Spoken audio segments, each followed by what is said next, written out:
राम राम जी।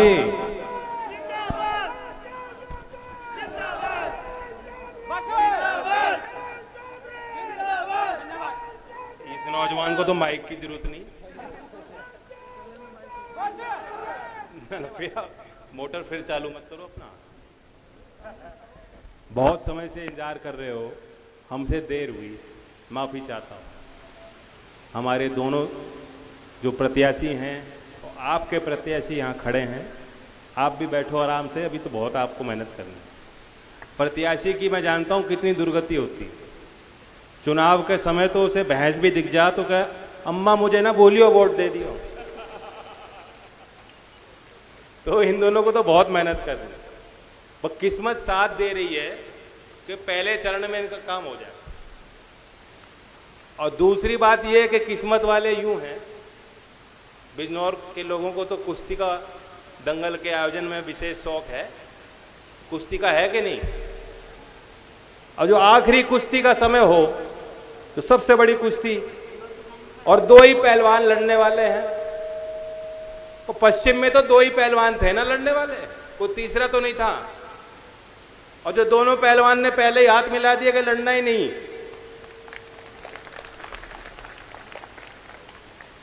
तो है कि नहीं किस्मत वाले? इनकी किस्मत की रखवाली कौन करेगा?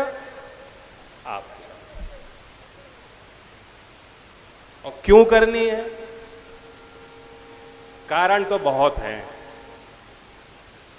हम एनडीए में हैं, 10 साल हम विपक्ष में रहे, और विपक्ष में जो भूमिका होती है सवाल उठाने की, विरोध करने की, लाठियां भी खानी पड़ती हैं। सरकार में जो भी ताकत हो, उनकी कोशिश होती है कि जनता में शांति बनी रहे, विरोध के स्वर ना उठे। तो वो सब भी अपने कंधों पे लोकदल के कार्यकर्ताओं ने लिया है, इसमें कोई शक नहीं। और मैं आपको धन्यवाद देता हूं, लोकदल के कार्यकर्ताओं को, बिना किसी सत्ता के, बिना किसी लालच के, मेरे हर मोड़ पे, और मुझसे पहले चौधरी अजीत सिंह जी के साथ, और उससे पहले चौधरी चरण सिंह जी के साथ आप डट के खड़े रहे। मैं आपको धन्यवाद देता हूं। और कार्यकर्ता नहीं होता तो लोकदल नहीं होता, और लोकदल नहीं होता तो किसान का, मेरा गरीब गांव और देश की समृद्धि के लिए जो रास्ते आज, जो संभावनाएं खुल रही हैं, वे रास्ते भी हमेशा हमेशा के लिए बंद। कार्यकर्ताओं की बड़ी भूमिका होती है। भारतीय जनता पार्टी के अध्यक्ष जी यही कह रहे थे, छोटी छोटी जिम्मेदारी लो, बड़ा ठेका मत ले लो अपने कंधों पे। हमारे लोकदल के कार्यकर्ताओं को भी सीख लेनी चाहिए।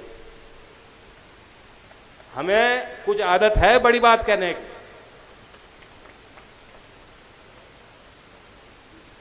ठीक है, हुआ भी बना रहना चाहिए, थोड़ा बहुत डर भी अच्छा है, लेकिन अब काम का समय है। किसान जानता है काम, मेहनत, जब अपने खेत में फसल की रखवाली कैसे करनी है, और कटाई के वक्त पे और मंडी तक कैसे वो पहुंचाना है, अब वो काम का वक्त है। तो बड़ी जिम्मेदारी, अपने से ऊपर की तस्वीर मत देखिए कि क्या होगा। जो अपने घर की बात है, परिवार की, मोहल्ले की, समाज की, क्षेत्र की, उतनी उतनी सब लोग कर लेंगे और निभा लेंगे। तो अपने आप जो तस्वीर हम बनाना चाहते हैं, बिजनौर की हो, नगीना की हो, और पार्लियामेंट की, जहां 400 पार का लक्ष्य हमने दिया है, वो तस्वीर बन जाएगी कि नहीं बन जाएगी? अनिल जी मंत्री बने हैं, मुख्यमंत्री जी के विश्वास से बने हैं, और आपके कहने पे बने हैं। और इन्होंने नारा दिया, अब की बार मैं सोच रहा था गन्ने की बात कर रहे हैं, सीट की बात कर रहे हैं। और जो आज दिल्ली के रास्ते बना दोगे चंदन के लिए, तो 400 पार का रास्ता भी बन जाएगा गन्ने का। हम लोग जहां भी हैं, जैसे भी हैं, लायक हैं, जो चौधरी चरण सिंह जी को मानते हैं।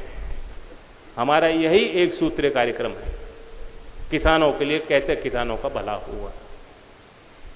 और मुझे बहुत खुशी है, मैं जानता हूं कि आप बहुत ज्यादा प्रफुल्लित हुए होंगे, खुश हुए होंगे।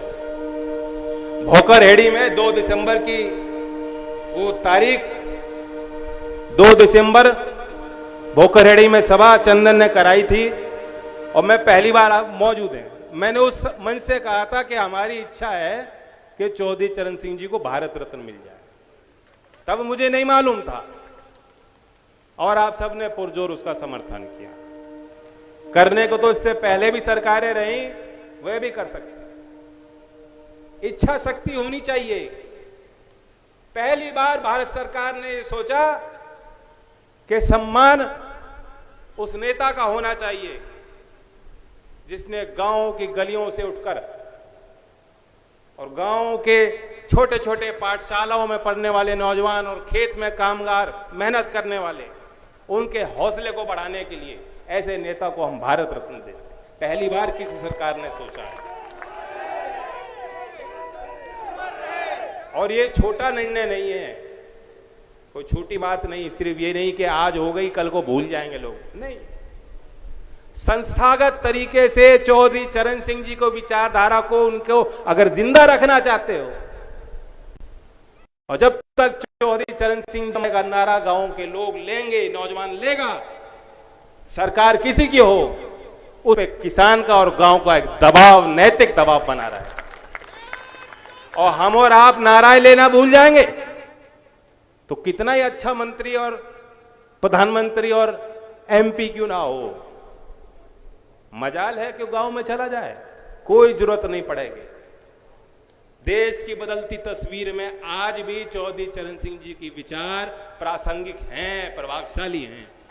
और मैं जानता हूं कि आप सब चाहते हो कि आज के इस युग में, आज की जो समस्या है बेरोजगारी की, भारतीय अर्थव्यवस्था की, देश के तरक्की के जो नए रास्ते, नए आयाम हमें खोलने हैं, कैसे हम वहां तक पहुंचेंगे, इन सवालों के लिए भी शोध हो तो चौधरी चरण सिंह जी की जो लिखी गई किताबें हैं, जो उनकी स्पीच थे, नीतिगत उनके निर्णय थे।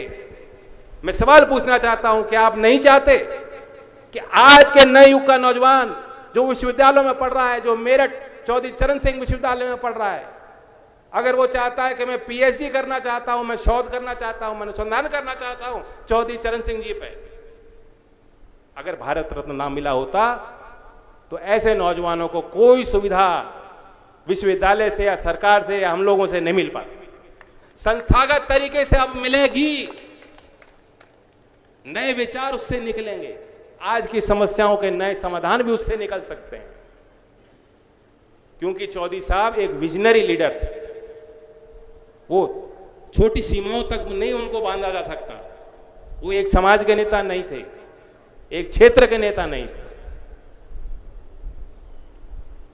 हम लोग जानते हैं कि किसानों के लिए उन्होंने मजबूत वकालत की, लेकिन आप लोग अनभिज्ञ नहीं हैं। आप जानते हो कि देश में जो सबसे गरीब वर्ग है, वंचित समाज के लोग, अनुसूचित जात के लोग, पहला इस देश में उदाहरण बनाया कि उस समाज के लिए आरक्षण और जमीन का मालिकाना हक जब पटवारियों को एक कार्यक्रम के तहत उन्होंने हार किया था और लेखपाल की भर्ती की थी, चौधरी चरण सिंह जी ने वो सोचा। और कितने अन्य को उदाहरण मैं दूंगा, मुझे आपको तो बताने की जरूरत नहीं। चौधरी साहब के बारे में आप जानते हैं, मैं जानता हूं आप खुश भी हो कि भारत सरकार ने निर्णय लिया। 30 तारीख को राष्ट्रपति भवन में कार्यक्रम होगा, भव्य कार्यक्रम होगा। राष्ट्रपति के जो सम्मान वो देंगे वो मैं आपकी तरफ से हासिल करूंगा, ग्रहण करूंगा। लेकिन मैं समझूंगा कि भारत रत्न का ये सम्मान मैं नहीं ले रहा, चौधरी चरण सिंह के परिवार के नाते आप ले रहे हैं। बिजनौर का, नगीना का, गांव गांव का बच्चा ले रहा है, यहां की महिलाएं ले रही हैं, यहां के किसान ले रहे हैं।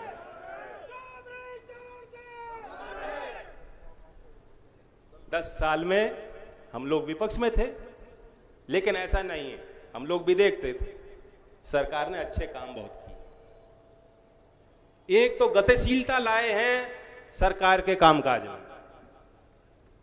सीधा लोगों के खातों में जो योजनाओं का निर्माण है वहां से लेकर क्रियान्वयन तक सीधा खातों में जब पैसा निधि पहुंच रही है तो सीधा प्रवाह है, कोई बिचौलिए की जरूरत नहीं।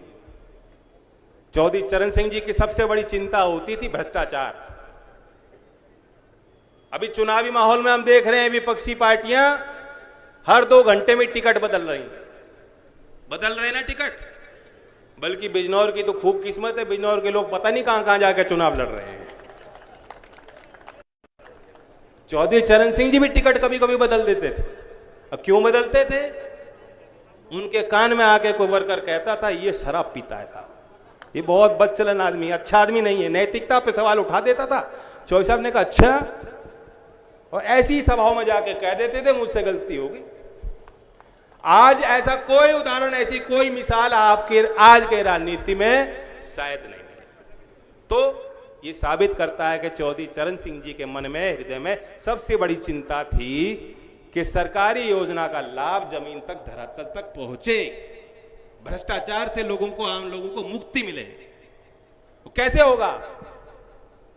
जब आपके हाथ में मोबाइल फोन है, मोबाइल फोन से बैंक का खाता लिंक है, भारत सरकार की योजना दे रही है, घोषणा कर रही है कि हम वहां से रुपए देंगे और सीधा आपको मिल रहा है। मातृशक्ति बैठी है। NFHS, national family health survey, जो पिछला राउंड हुआ, 5वां राउंड, 2019-20 का आंकड़ा, वो ये दिखाता है कि अब 54% महिलाएं खुद मोबाइल फोन चलाती हैं। पहले बहुत कम आंकड़ा था। बैंक खाते 2005-6 में सिर्फ 15% महिलाओं के खुद के बैंक खाते थे, जिनका संचालन महिलाओं के हाथ में था। ये 10 साल में, 15-16 में आंकड़ा पहुंच गया 53%। और 19 से 21 के इस सर्वेक्षण ने बताया आज 78% से ज्यादा महिलाएं अपने बैंक के खाते को चला रही हैं। तो जहां महिलाओं को समाज में आगे रखा जाएगा, सरकारी योजनाओं में लाभ उन तक पहुंचाया जाएगा, तो धरातल पर वो योजना पहुंचेगी। जो महिला फैसला लेती हैं, अच्छा ही लेती हैं। भाइयों हाथ खड़ा करके बता दो, लेती है कि नहीं लेती? यहां तो मानने में कोई गुरेज नहीं, यहां तो महिला लाए नहीं आप घर के, यहां तो मान लो। और बिजनौर हो नगीना, हमारे प्रत्याशी जीतेंगे तो मात्र शक्ति के निर्णय से जीतेंगे, सिर्फ आपके कहने से नहीं जीत होगी। तो घर की महिलाओं को, हमारी बेटियों को, जिनकी वोट बनी है, नौजवानों को, चंदन की तो खास उम्र की बात हो रही थी, 35 साल उम्र, 35 साल की उम्र है और अच्छा सोना लगता है। अध्यक्ष जी कह रहे थे, कोई कौन कह रहा था, ओमपाल जी कह रहे थे कि चंदन है माथे पे लगाते, और चंदन ठंडक भी देता है, ये गर्म नहीं होता, बहुत ठंडा, ठंडे स्वभाव का, अच्छे स्वभाव, सरल स्वभाव का व्यक्ति। जब ये मीरापुर से चुनाव लड़ रहा था तो मैंने इसके गाल खींच के बोला कि देखो कितना मासूम है, बोला था। संजय जी भी बहुत सीधे आदमी थे, सीधे थे कि नहीं थे? जो काम होता था कहते थे, जो नहीं था बस में कह देते थे। उस चक्कर में कभी कभी बुराई मिल जाती है। आज के लाग लपेट के जमाने में कोई सुनना नहीं चाहता कि मेरा काम ना हो। तो इसलिए संजय को भी सीखने को मिलेगा आपसे। ओमपाल जी हमारे नेता हैं, हमारे प्रत्याशी हैं, दोनों के लिए ओमपाल जी का सिंबल है, बताओ क्या है, और चंदन का सिंबल आपका नल ओम कुमार जी। नगीना से हमारे कमल के फूल का, उनका लोटस का सिंबल, और हैंडपंप नल का सिंबल आपके चंदन चौहान। और सबे पता है कि कमल का फूल वहां खिलता है जहां जल हो, जल की आवश्यकता फूल के खिलने को है। तो दोनों का ये मिश्रण, दोनों का मेल, और मुझ पे विश्वास कीजिए, क्या हम लोग जब सरकार में हैं, अनिल जी आपके मंत्री, बिजनौर के लोगों का विशेष अधिकार लोकदल के लोगों का इन पे बना है, और इनके माध्यम से एनडीए में शामिल होकर हम लोग साथ मिलकर कुछ फैसले लेंगे जिसका सीधा लाभ हमारे किसान को, महिलाओं को और नौजवानों को मिल सकेगा, और बिजनौर जनपद और नगीना के पार्लियामेंट क्षेत्र को मिल पाए। इसके लिए हम सब लोग मिलकर प्रयास करेंगे। धन्यवाद। जय हिंद, जय भारत।